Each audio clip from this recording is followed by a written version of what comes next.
Aries, eto na po yung inyong monthly reading. Pasensya na po at atrasado na.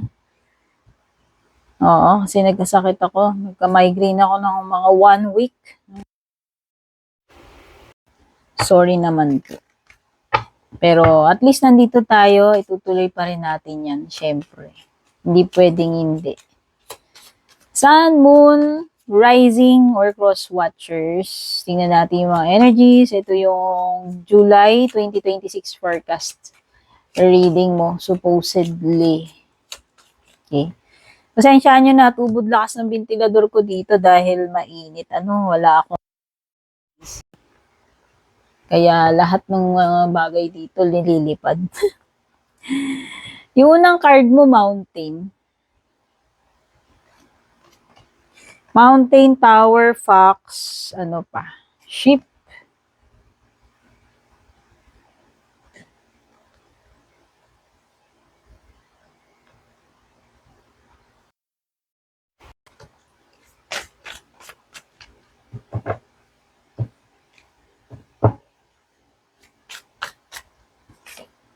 Meron ka ring Ten of Cups.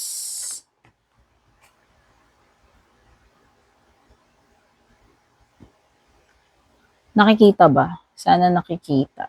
Ayan. Ten of Cups. Judgment.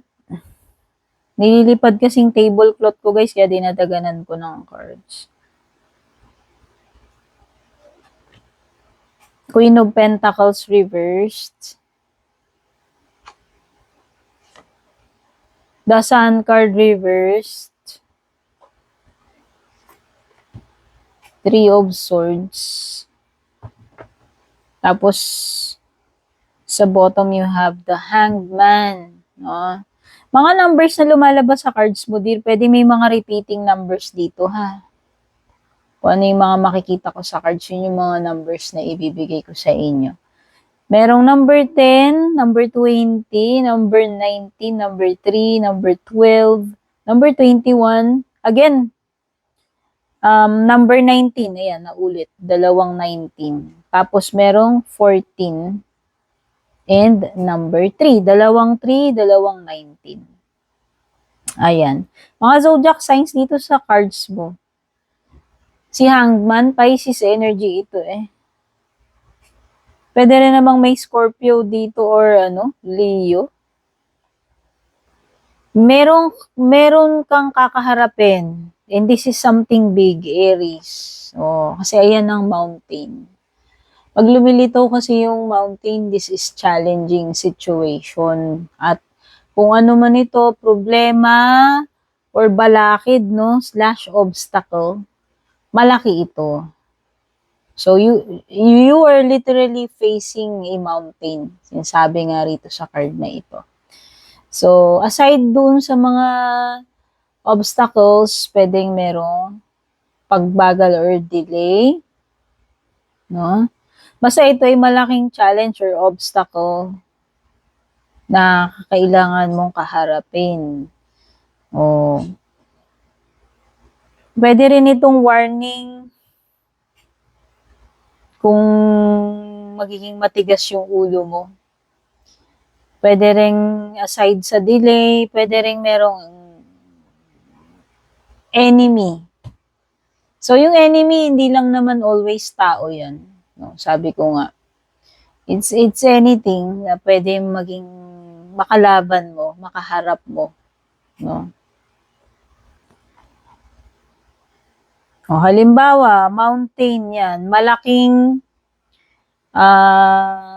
yung problema mo nakakaharapin. Halimbawa, malaking bayarin. Or malaking amount ng work na kailangan mong tapusin. Halimbawa, may deadline, may pressure. Pwedeng ganun sa anything na parang iniisip mo, parang imposible, mahirap talaga. Kasi nga malaki siya eh. Tower, this is to be specific, this is a building. mataas na building.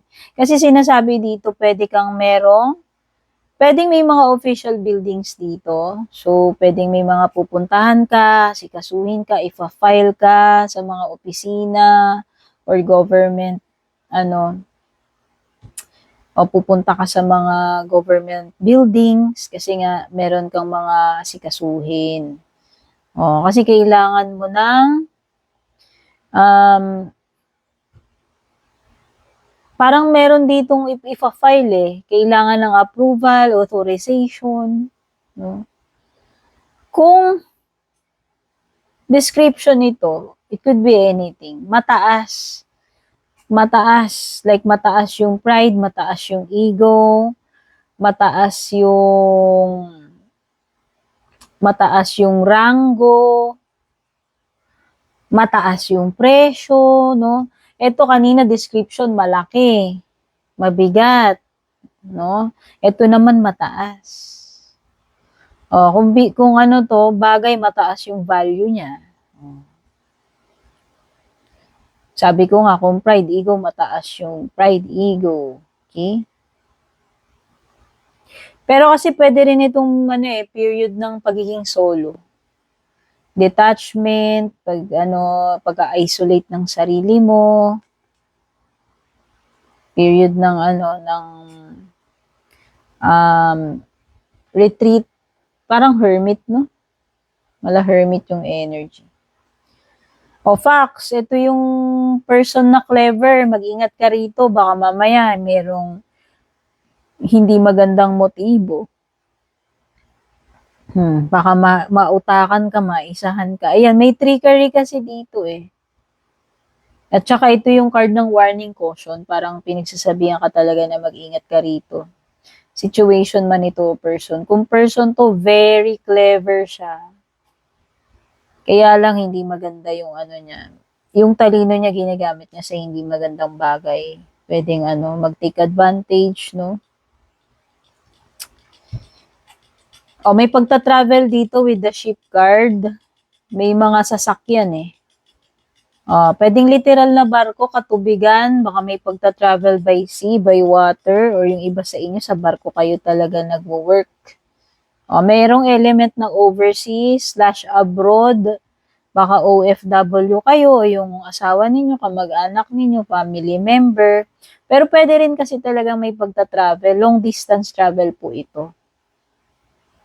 Kung relationship, long distance relationship. Pwedeng meron kang something na pagdadaanan. Pwede rin namang may pagbabago. At kung diferensya ang susukatin dito, ibig sabihin ng layo ng distansya, ang layo ng diferensya. Okay? Transitioning ito Pwede may pagta-travel, pagbabago, paglipat, no? May movement.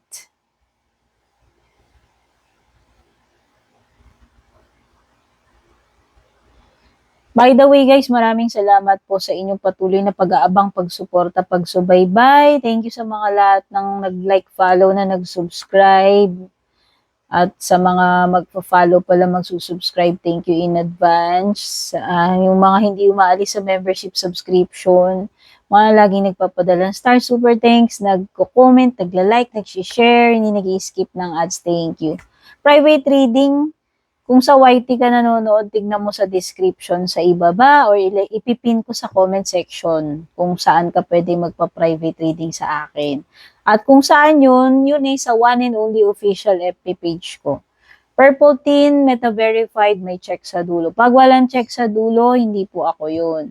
Kapag in-add friend kayo, chinat kayo, hindi ako yun. Kaya kayo yung mag-PPM sa akin. Okay?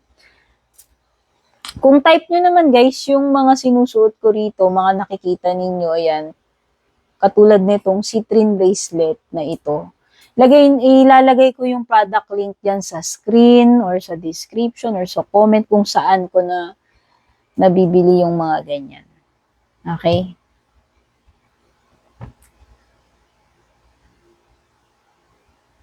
Ang ganda rito parang may energy ng marireunite. No? magiging magkakasama uli. O baka mga family members, baka asawa, jowa, mga kaibigan, basta mabubuo uli eh. At saka sabi ko nga sa iyo, 'di ba? Merong mga mahihirap na pagdadaanan dito. Yung gabundok na problema, masyadong mataas yung mga bayarin, etc. Di ba binanggit ko yan kanina? Pero pagkatapos niyang mga bagyo na yan, mahihirap na situation na yan, ayan na uli ang araw at rainbow, which means, malalagpasan mo rin yan. No? In the end, maganda pa rin yung magiging outcome. Okay? So, ito yung senyales na matatapos na yung mga pinakamahihirap na ginagawa mo or nararanasan mo or ng family ninyo.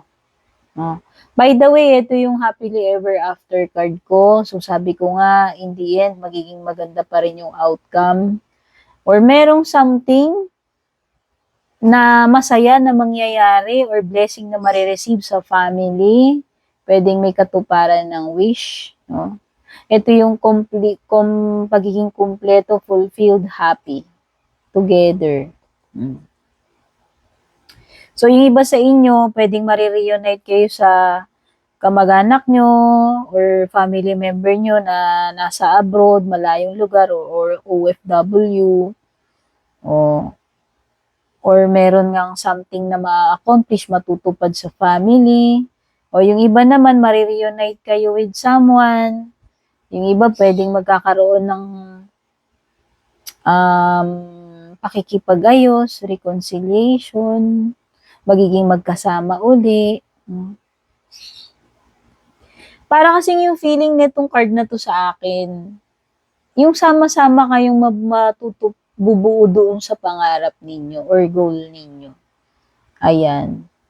Family man kayo, magjowa, So, may mga, postponement or delay dito, base dito sa Hangman, may waiting period. Speaking mo na yan. Merong period na matitenga, merong period na maghihintay, madedelay talaga,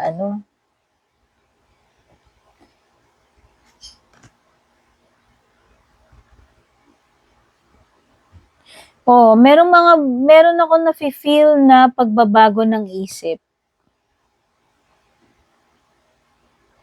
It could be na magbago yung isip mo, mag-back out ka about something.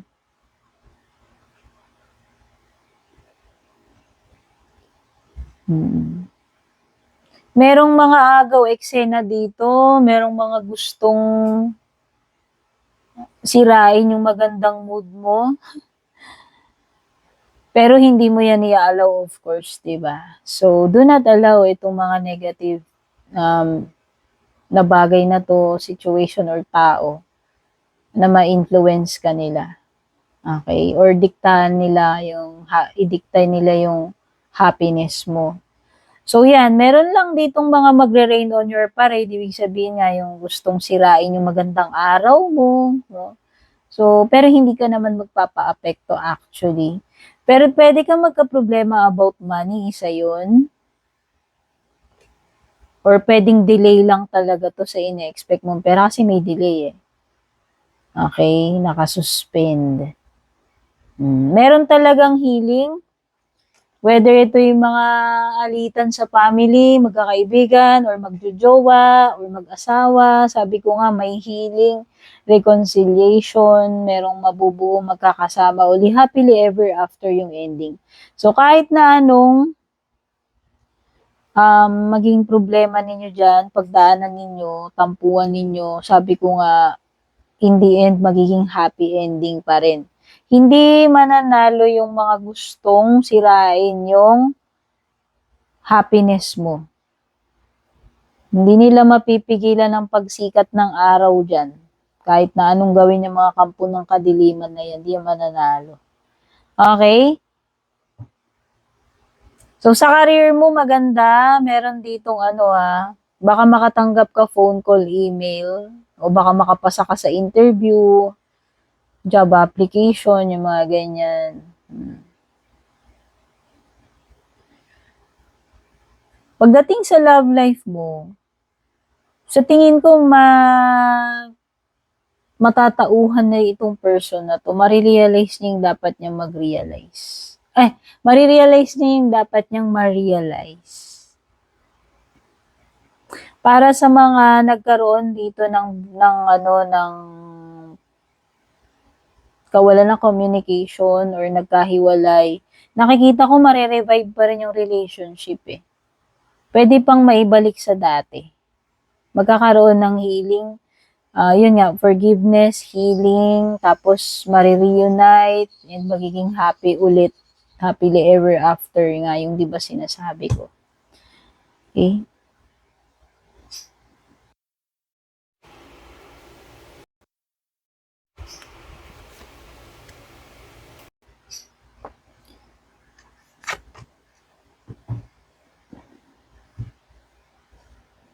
Meron talaga something na paparating. Ito pala yung una kong sinabi. Basta kanina eh. Sa umpisa ng reading, merong something na paparating. At kung ano man daw itong paparating na ito, you should embrace it. You should accept what comes. And sabi ko nga, kahit gaano kahirap yan, anumang storm yan, sisikat pa rin ang araw, lilitaw pa rin ang rainbow. In the end, happy ending pa rin. Okay? Ano pa? May you be sure of your ground. Ang nararamdaman ko rito is, kung ano man itong bagay na to, napaparating, huwag kang magpatinag. Mag-stick ka dun sa paninindigan mo. Huwag kang magpapatinag, magpapayanig. Kumbaga, huwag kang magpapakabog. Okay? This is, pagiging sure. Ito yung conviction, ito yung standing your ground, Check natin kung anong hidden side ni person mo. Pwedeng positive to, pwedeng negative.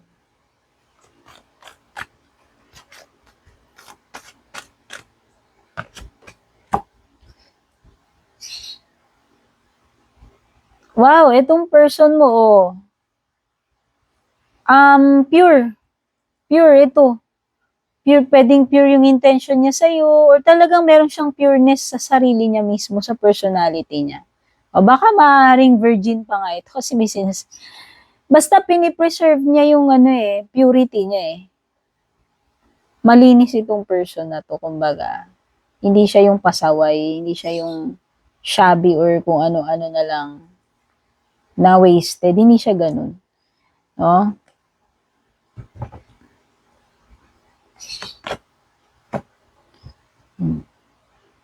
Wow, very caring, nurturing energy. Meron siya niyan.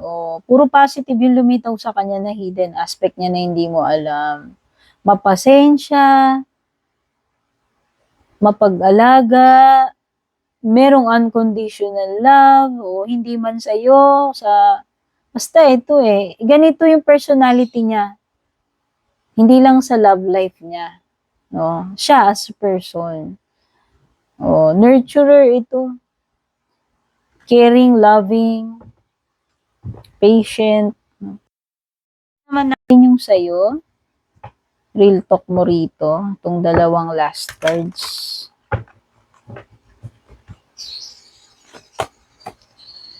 Surrender to your intuition, Aries. Mag-tune in ka raw. Makinig ka sa iyong inner voice or intuition. Maging aware ka sa iyong mga gut feelings, kutob, pakiramdam, flashes, knowings, or aha. Baka may aha moment dito. No? Iga-guide ka ng divine, mafe-feel mo yan. Basta you have this strong feeling, mararamdaman mo na lang yan. Yun yung iyong inner voice or intuition. Surrender to prayer. Ipag-pray mo at isurrender mo sa langit kung ano man yung mabibigat na daladala mo, yung mga hindi mo kaya. Give yourself over completely to prayer. Pray from your heart. Kapag nagdadasal ka from your heart, you will be heard. Pakikinggan ng panalangin mo. O baka answered prayer ito. Ayan o. Answers and support will arrive. Wow, ang ganda naman yung blessing na yan. So, yan yung mga na-pick up ko. Kita-kits sa susunod. Love you all. Bye-bye.